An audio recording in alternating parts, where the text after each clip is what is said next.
Okay. Well, thanks everybody for coming to the June Preservation Network, titled Preservation Easement Basics. We're glad to have you. I wanted to introduce our speaker today. Her name is Erica LeClaire, and she's the manager for the easement program with the Law Division at the National Trust for Historic Preservation. She works with owners of protected historic properties throughout the United States to ensure their preservation in perpetuity. Prior to joining the National Trust, she worked with local nonprofits to interpret and preserve important places in a range of communities. Originally from Michigan's Upper Peninsula, Erica attended Michigan Tech University and the University of Arizona, focusing on history and heritage conservation. Well, welcome, Erica.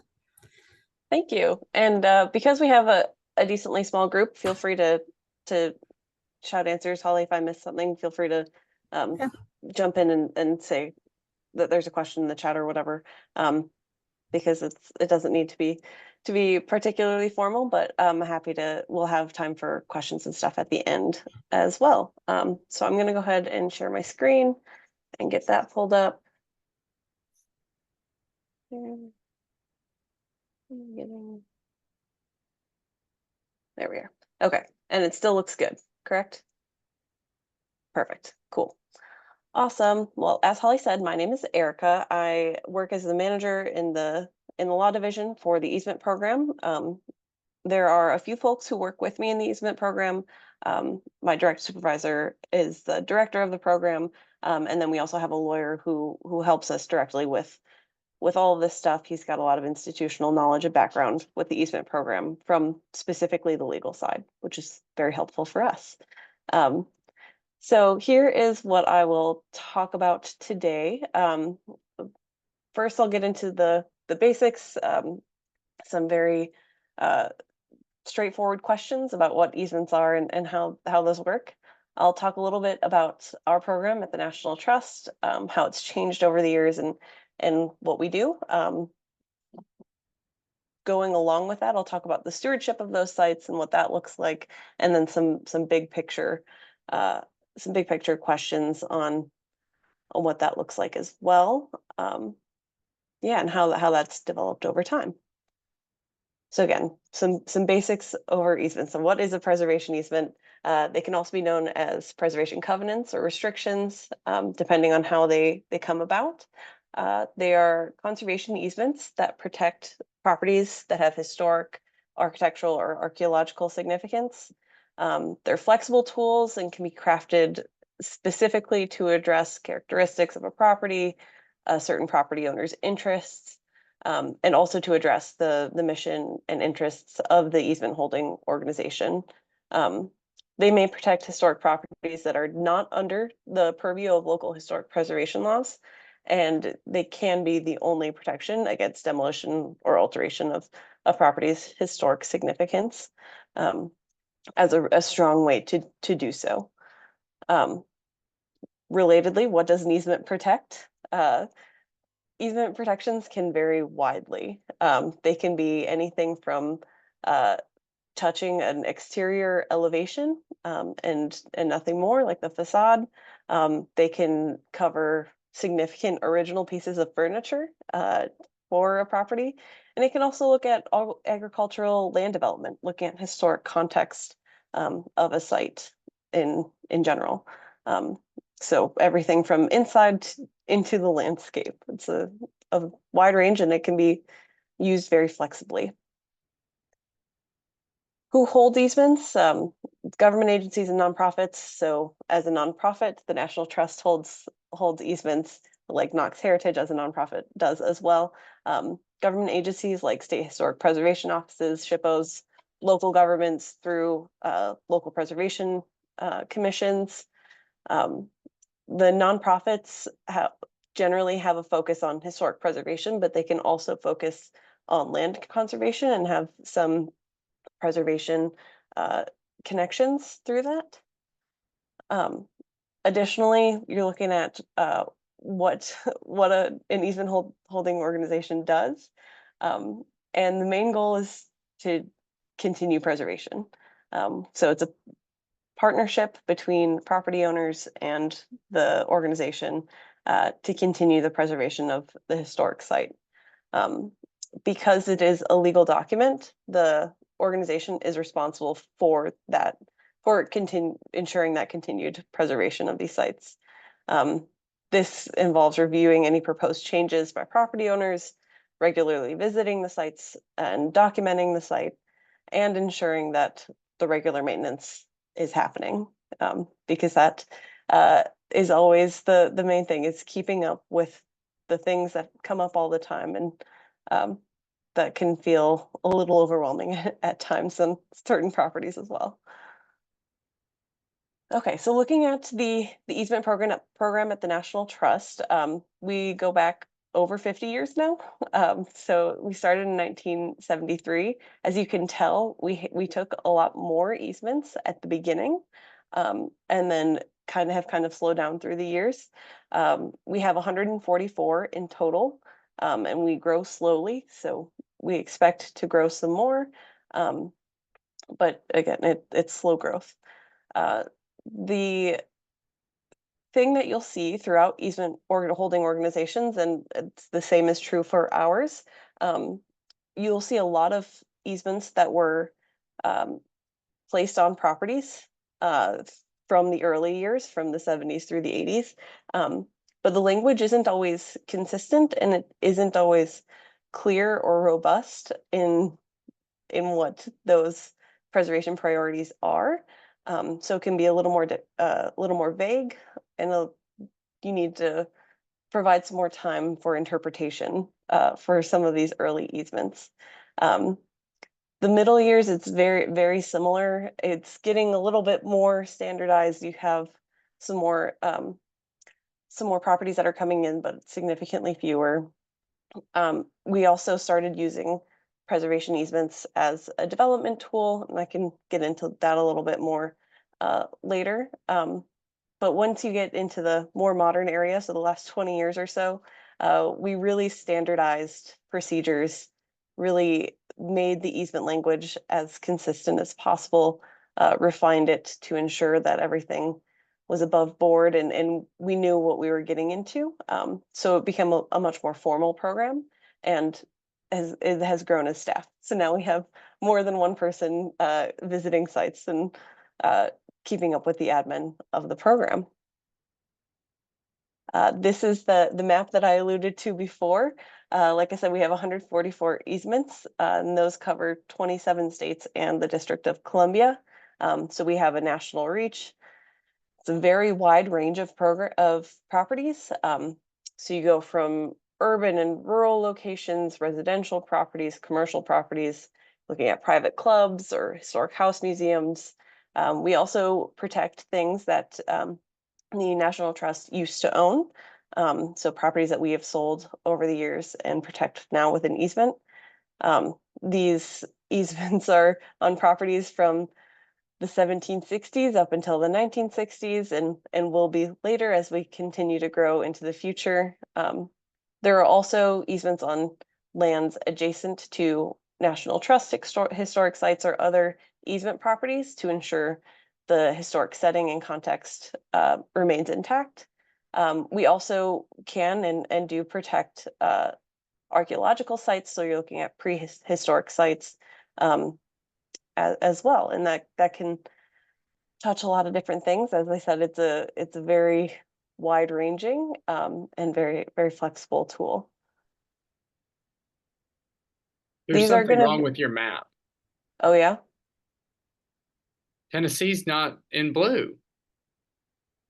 We got to fix that. We do not hold any, but we have great preservation partners in the state of Tennessee that do hold easements, which is great.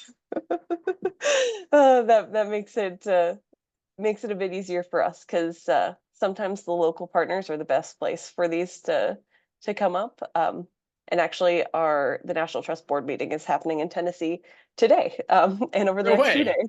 So yeah, they're over near Nashville, not in Nashville, but nearby. I can appreciate that though, and maybe over the next however many years we'll see what that expansion looks like. I alluded to it before, but we're looking at our We will be receiving a property in New Mexico at some point in the near future, but we just don't know exactly when that will happen. Yeah, so it's the expansion is varied, and we'll see what it looks like over the years. These are going to be a few pictures of sites that we protect with easements. This one is the Mount in the Berkshires in Massachusetts. It was Edith Wharton's home. She didn't actually live there for very long, but she built it, and it is open to the public. It's they do tours, and their gardens are open all year round. That's one of my favorite that I get to visit. It's a great place. This is in Virginia, Tuckahoe or Tuckahoe Plantation, and it's well preserved, as you can tell, colonial plantation house, and it's a very specific style, and it has some connection to Thomas Jefferson, and it's another one in our portfolio, another kind of grand house.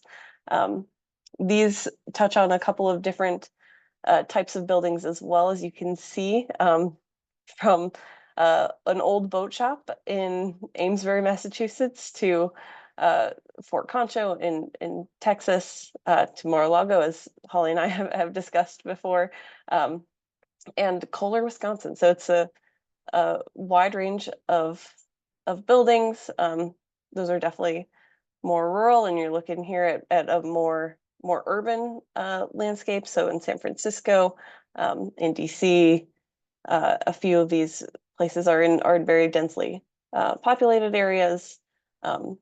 It's a wide range of properties and some very interesting places to visit and interesting to do our inspections at. Again, a few more. I'm just kind of rambling, but want to give you a chance to look at the pictures, because there are some really cool properties and cool places to go visit. And some of them, as I alluded to, are also open to the public, so you're also welcome to go and see them.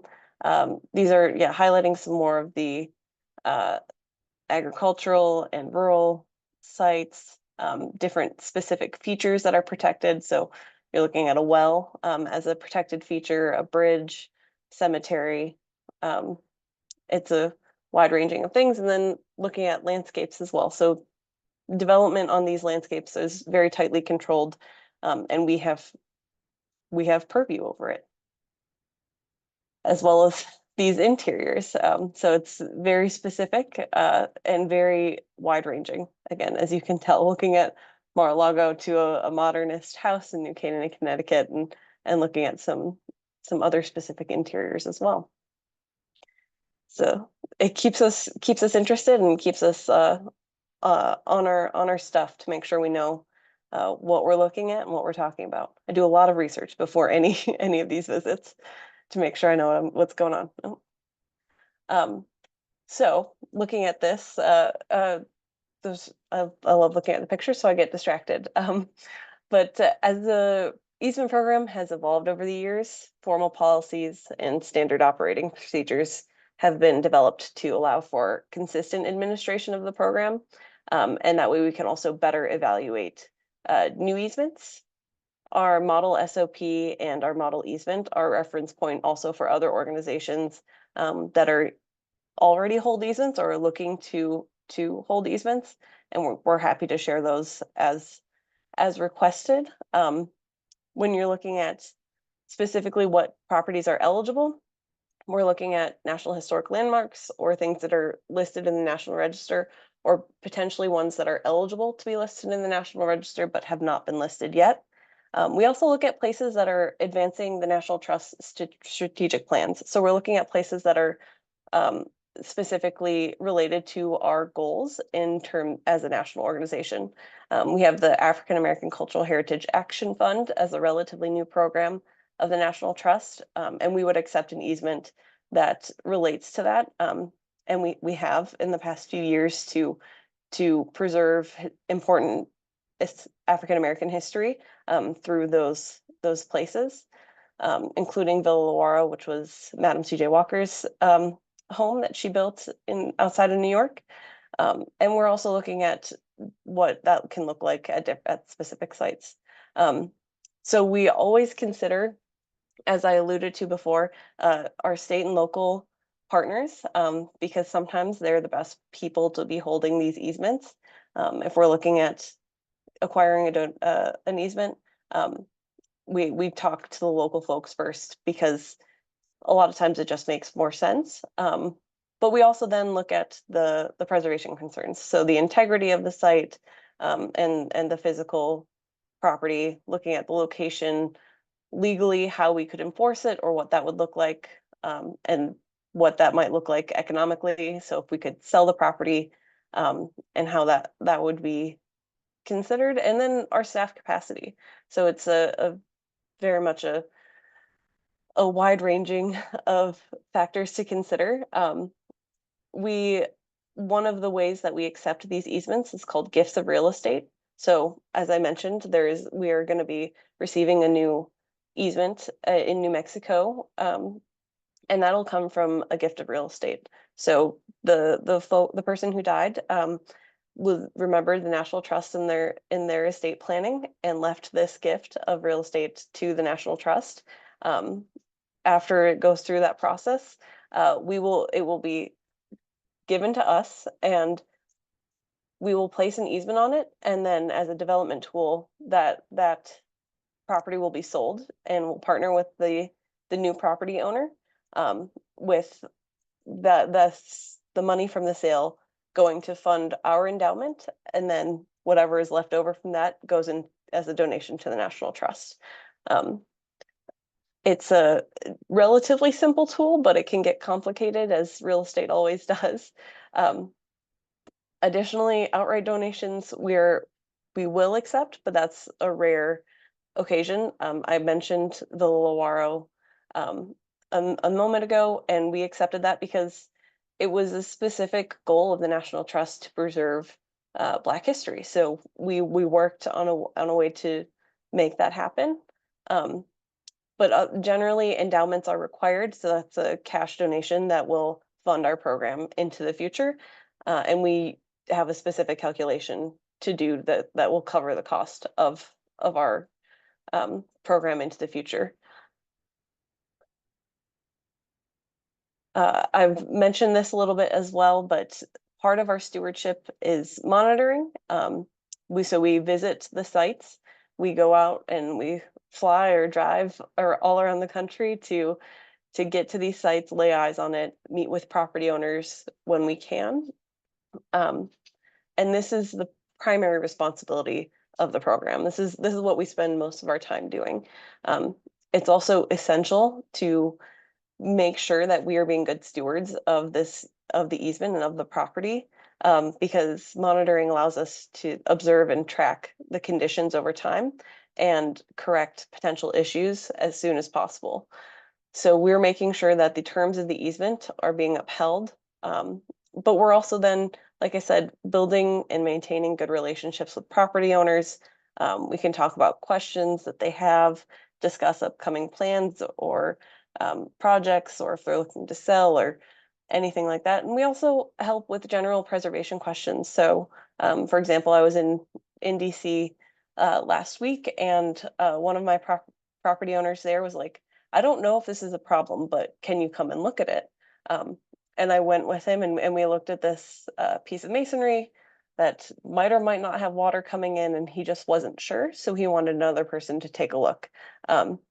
And we were able to look at that and kind of determine what that will look like as next steps. And I will work with him to find a contractor that will be able to assess it more thoroughly.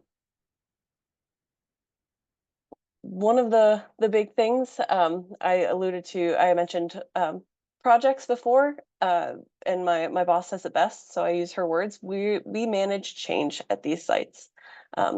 So this stewardship is looking at change over time.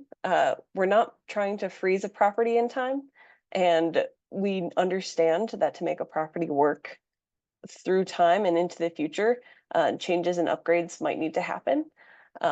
When those changes or upgrades or any sort of major project is being looked at, our staff, so me and Claire, and potentially a review committee, if necessary, will review the proposals and approve or deny those proposals based on the Secretary of Interior standards for rehabilitation.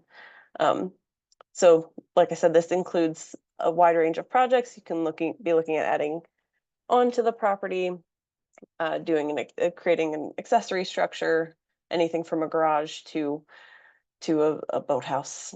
It varies widely again. You're looking at replacing deteriorated features or destroyed features, or looking at substitute materials. So what that can look like and if it's appropriate to do so. There are times that these projects get very complex. So we have a few architects that work with us and a few other subject matter experts at the National Trust who come in with additional expertise, and we'll talk about the project, and they'll help us come up with a good solution, and we work with the property owner on that as well. Relatedly, though, the consequence of and preferably not the outcome, we will enforce the easement. So enforcement is not something an organization wants to do, but it may be necessary if an owner is violating the terms of the easement. We find that most easement violations we are required to enforce are related to deferred maintenance. So just putting projects off over and over time. And that ends up being a violation of what we call the affirmative maintenance clause. Typically, we try to work with a property owner to set benchmarks to address the violations. So that can look like setting a timeline, trying to be as realistic as possible and in what that looks like for the property owner within the constraints that they have as well. But what can be the unfortunate consequence of missing all of those benchmarks is to pursue legal action. That legal action should be outlined within the easement document itself, and you would be following those procedures as laid out. Some property owners may choose to purposely violate their easement, but generally that is not the case. Generally, it is just that somebody's in over their head, or they don't have the time, or all of the things that happen, as we all know, with trying to maintain properties over the years. This is one of the main reasons that we do these very regular monitoring visits. We keep up consistent communications, because if you have a good relationship with the property owners and you're seeing the property regularly, you can avoid violations as much as possible. Something that I do in writing up an easement report is after the inspection, I will go through the pictures that I've taken and note anything that looks like it could be touched up. So you can see a before and after, and this is kind of extreme, as clearly there's a lot of deferred maintenance around the door on the slide. But you could be looking at something as simple as, I know you know this, but hey, it looks like the windows are going to need to be repainted in the next few years. So keep that in mind. And we'll put that on our easement inspection report. So you have that verbal reminder, and then you have that written reminder of this is just something that's going to come up in the next few years that you have to keep an eye on. So big picture, the National Trust also looks at education and policy. We do things like this. We talk to folks throughout the country about what easements are and what that looks like. We also sign on to major policy things with other easement holding organizations. You'll notice the Land Trust Alliance, which is a group that does conservation easements. So very similar things to that. But we also develop, as I mentioned before, the standard operating procedures and share those as we can. We help any sort of statewide or local partners with setting up a program, or what if they're looking to get back on track with things. We meet with people one-on-one and kind of get an idea of what's going on and help as we can. And then, as I kind of alluded to, the legislative advocacy. So you're looking at what actions are being taken in Congress and what that looks like, how that might impact easement holding organizations, how that might impact us specifically. This could get into different things, as Holly and Christine and I were talking about, looking at tax motivated easements, which the National Trust doesn't accept, but looking at how that will impact folks in this field throughout the country. Again, here are some more of our properties just to get an idea, and that kind of wraps up most of the things that I was going to touch on throughout for this presentation. But something to keep in mind, just in general, is that preservation is already a niche field, and easements are a very niche thing within the preservation field. So it's a small group of folks throughout the U.S. that do this work, and everybody is looking for the main goal of protecting historic places that have meaning to the folks in the community. So it's a admirable goal, and it means a lot, and everybody does a lot of great work throughout the US on it. So that is the end of my presentation. If anybody has any sort of questions or anything, I'm happy to have discussions on that, or if you just want to chat about it, have thoughts or concerns, I'm happy to talk about that too.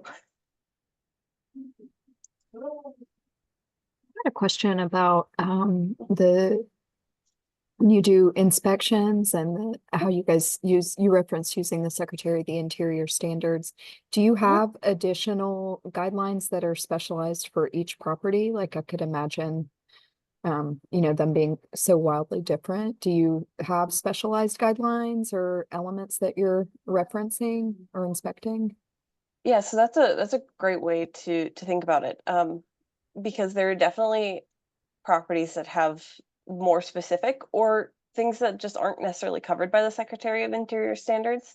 So when you think about, for instance, landscape, if you're looking at a farm field, the Secretary of the Interior doesn't necessarily cover what that should mean. And in that case, we do have specific paragraphs within the preservation easement that recognize what that looks like or what standards they will be held to. And that might look different for a variety of properties. Generally, the newer easements will have things listed out very specifically. Generally, though, also, we go back to the Secretary of Interior standards a lot because it's nice to have a federal regulation set, essentially, or guidelines, I should say. It's nice to have those guidelines in place, and even if they don't necessarily, they're not perfectly applicable, it's good at guidance. It's looking at a specific thing that can help make the decision, and it doesn't necessarily give you the exact thing that should be done. And that's, again, true of the more recent easements. When you go back further, some don't even mention the Secretary of the Interior standards at all. It just says like reasonable preservation. What does that mean? Could mean a lot of things, but it's using judgment and on what that looks like. Though that's not quite the same thing. It's just a little more vague. You look at preservation easements now tend to be looking at 20, 30 pages, sometimes longer. We have some older ones, and I know there's older ones at other organizations that you're looking at a page or two. So it keeps us on our toes, and the interpretation of the legal documents is a big part of our job as well. Yeah, so in terms of thank you for that answer. That makes total sense. I staff our Historic Zoning Commission, and so our individual overlays that were designated in the 80s also have one page and maybe half a reference to the standards, but then as you get, more nuanced sites, there are some specific guidelines, so that makes total sense. Do you end up working with attorneys a lot? And also, you talked about like interpretation of those and when you guys are doing enforcement, and you Mhm. referenced a committee. Can you speak a little bit more about like your role and the other Yeah. staff, and then like when you guys decide to bring the committee in? Yeah, definitely. So I work within the legal department of the National Trust. So there's 10 of us in our department, and my boss, Claire, and I are the only ones that don't have any sort of legal education. And one of our staff is a paralegal. The rest are all lawyers. The rest are barred lawyers. So we work with them a lot. And if we have questions, if we have concerns, we have a specific lawyer who oversees our program, and he gets a lot of questions. We meet with him every other week to talk about things going on, give him heads up on any sort of concerns. And for example, he actually came with me to a site visit because there was a problem child, and it wasn't too far for him to travel anyway. So I did our normal easement inspection visit, walked around, took the pictures, talked about projects, and then at the end of it, well, I was like, so the last thing we have to talk about is this ongoing violation. And the lawyer took over. He was able to speak specifically to what that looks like, and what we needed going forward. So that was great. All in case in point, we talk to lawyers all the time. Makes it easier for us.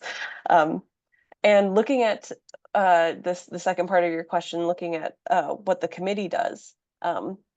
In my about a year and a half or so with this program, we have talked to the committee about a project once.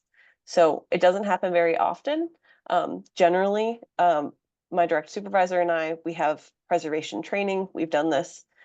She was in planning for 20 years before coming to the National Trust. I have a background in this technical preservation.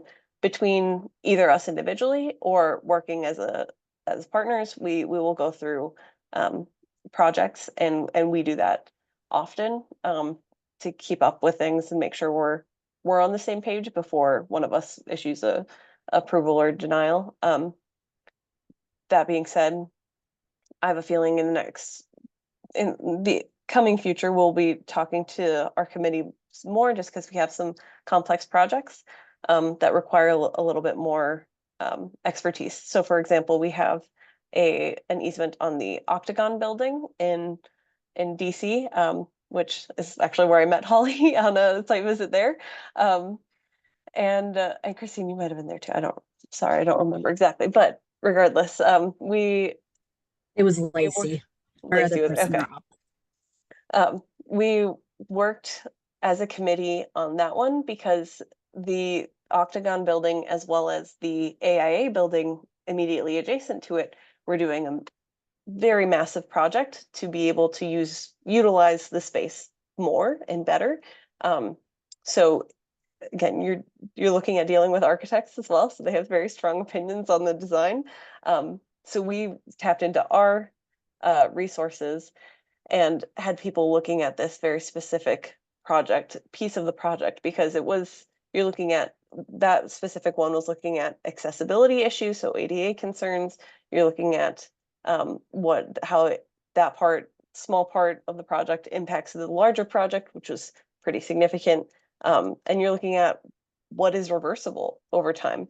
And that is, as I'm sure we all know over in preservation, if you're looking at making a large change, if that change is reversible, it's a lot easier to swallow. It's a lot easier of a change to make if you can put it back to the way it was afterwards. And so it was a more complex project for those specific reasons. And it was also, it's a nationally recognized organization working with a nationally recognized organization. And it was a more complex on that front as well. So it was just good to have other folks to see and look at it with a keener design eye, and thinking about coding and what that looks like, as well as I'm sure you do.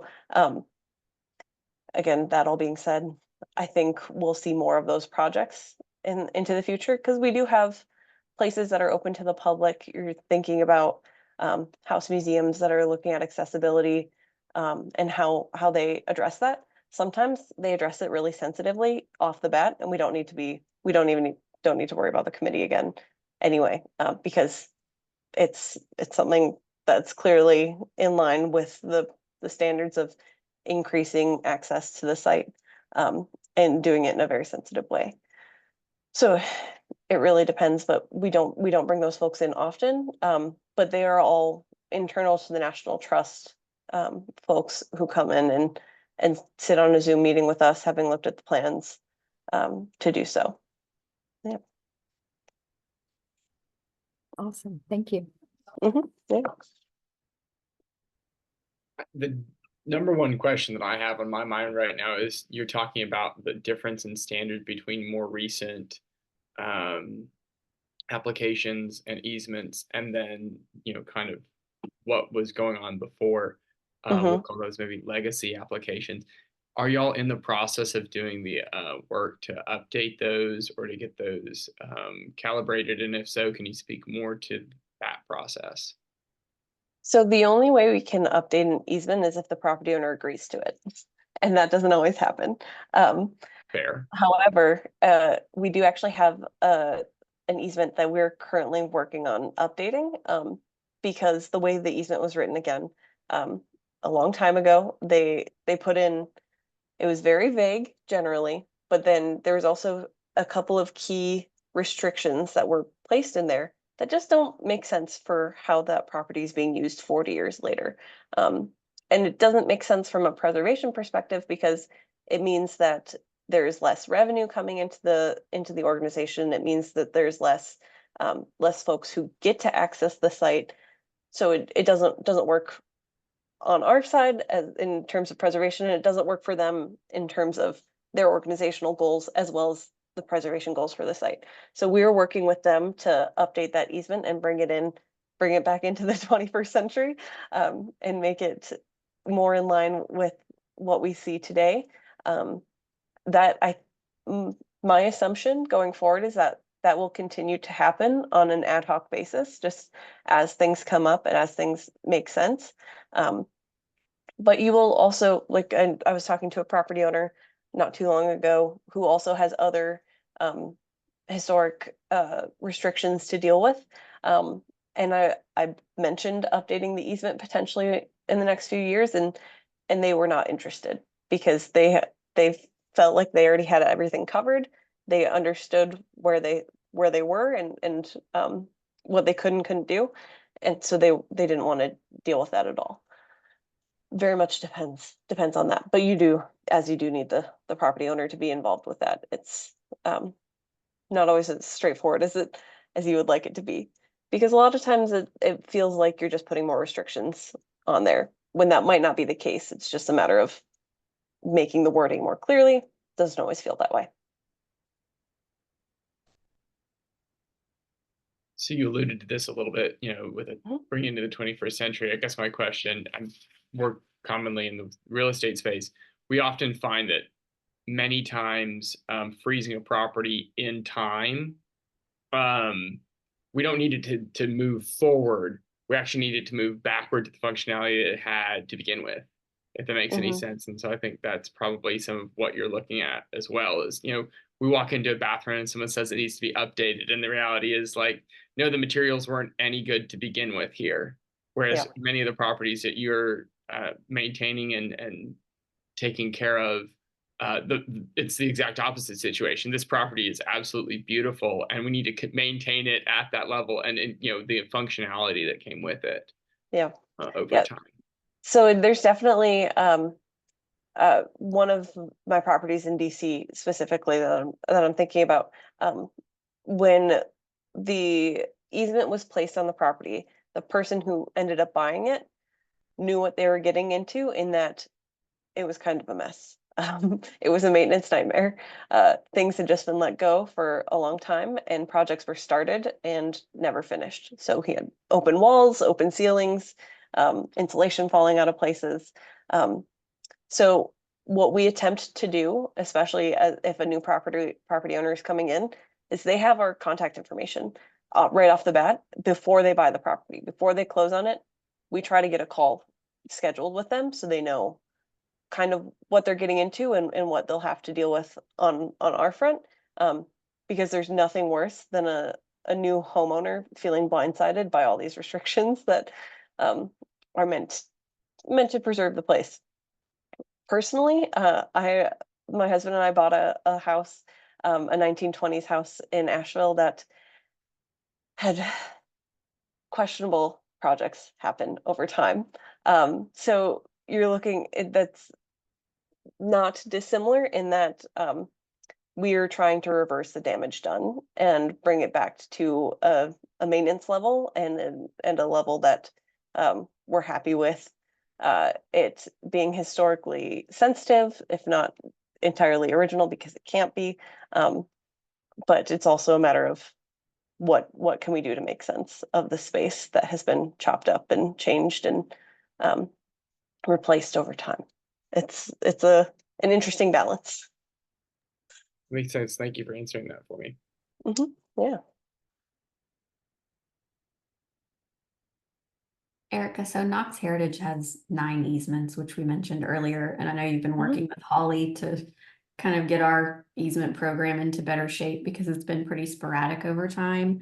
One of the things that we run into is people will call and ask us what they can do to protect their property, and we always mention an easement as an option for them to consider. But what I found is we probably need better language to explain the benefits of easements. I didn't know if the National Trust offers any sort of resources or one-pagers that really kind of highlight and make it simple for your typical homeowner to understand, because a lot of times people will hear the basics about the easement and then they'll go, whoa, whoa, whoa, I don't want you to tell me what I can do with my house. And so finding that balance of explaining why it's a good thing and why it's something that could be used as a tool for preservation. I didn't know if you had any insight or any resources that you could share. Yeah, that is a very widespread concern, I feel like, because when you're looking, so I live in North Carolina. We have the way our state law works is that it doesn't matter what other protections are on a property. If you file a demolition request, request for demolition of a property, doesn't matter what other sort of protections are on it. If it's in a local historic district, if it's a local landmark, if it's a national historic landmark, doesn't matter. You have a 365-day waiting period and it can be demolished. That is the hook that we can use in North Carolina. So it's different state to state in that the only way to permanently protect a historic property in the state of North Carolina is through a preservation easement. That's very strong language, and it gets that passion in people because you hear that you can demolish your house no matter what, unless you have this legal protection in place. So it varies state to state. This is something I deal with because we are a national program, in that a lot of things do vary state to state, and they vary municipality to municipality as well, which makes it it can be more difficult that way in trying to provide guidance or access to resources and things like that. That being said, we don't have a specific like one pager or something to that effect, but that's a really good thought, and because easements are a great tool, and like I said, preservation is already a niche field. Easements are a very niche tool within the field. So it would be great to be able to talk to the public about it in a way that is easy to understand and doesn't feel like they don't have like Big Brother watching over their shoulder, because that's not the case. And especially when you're working with a nonprofit organization, it's not the government. You're looking at something, you can make something that's flexible and fits the needs of the organization as well as the property owner. A lot of times as well, we I have seen those requests because we don't necessarily deal with it the same way at the National Trust as someone like Knox Heritage or other local group would do. You'll see it come in as something like a gift of real estate, or when the property owner is ready to sell the property, that's when they'll place an easement on it. So that original donor doesn't necessarily live in that, live with the easement restrictions in place. They might, but a lot of times they end up just passing it off to the next owner or the next generation or whatever that looks like. Not that that's an easy sell either, but I know it makes some folks feel better about what that looks like for themselves personally.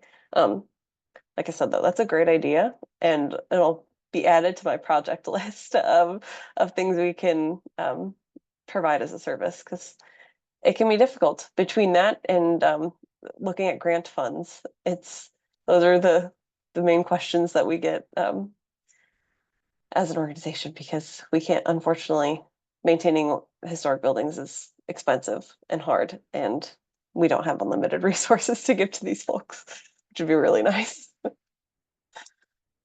Yeah. Yeah, thank you. And then the other question I had was if you could expand a little bit on the endowments. You mentioned that generally those help keep your easement program sustainable. And I Yeah. know with our easements, and Holly may correct me, a lot of times we're just taking the easement on and there isn't any sort of anything else beyond that. I think maybe in 1 or 2 instances, we've had a small transfer fee built in so that if the property sells, it generates some sort of revenue for us to sustain the program. But just curious, have a little bit more information about how that works for y'all. Yeah, definitely. So, well, I'll give Holly a chance to react. Is there anything you wanted to add to that, or No, any? That's correct. That's Yeah, okay. Kristen's correct. Cool. Yeah. Just wanted to make sure. We have a calculation, like a spreadsheet that we use to put in and figure out what an endowment donation should look like to fund our program going into the future. Because again, because we're national, you have to factor in travel and staff time and a lot of things that somewhere like Knox Heritage wouldn't necessarily have to deal with. So our easement endowment donations tend to be pretty large because of that. Looking at maybe 5-figure donations to fund the program going forward. Or if you're looking at a gift of real estate, that's the portion of the sale that would go to us would be something like that, and the rest will go to the general fund or specific funds if that's what the donor specified. Basically, though, we look at how often we'll have to visit the properties, what the travel fees will look like to get there, how much staff time we expect that to take in a year, what sort of legal time we might have to pay for, what sort of other outside resources we'll have to tap into. Like, for example, if we have to hire a real estate agent or do any sort of construction before selling a property or whatever that looks like. And we put those all together and look at what that should go into, what that would need to be into our endowment with interest and all that jazz to keep up with our costs per year. I've got a spreadsheet. Like I said, I can share some of that with you afterwards, just because it's those numbers don't always feel a little real at times. And when you take out for example, airfare and hotel stays, those numbers change significantly. Just depends.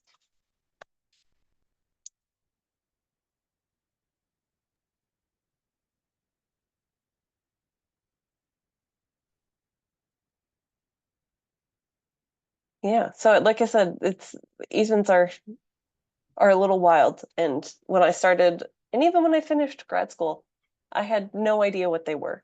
And I was in a preservation program. So it's at times underutilized, I would say. And in some places, I would say they're well utilized tools, but it's also a matter of being able to use them wisely and understanding kind of what you're getting yourself into as an organization and as a property owner moving forward. Because in perpetuity is no joke.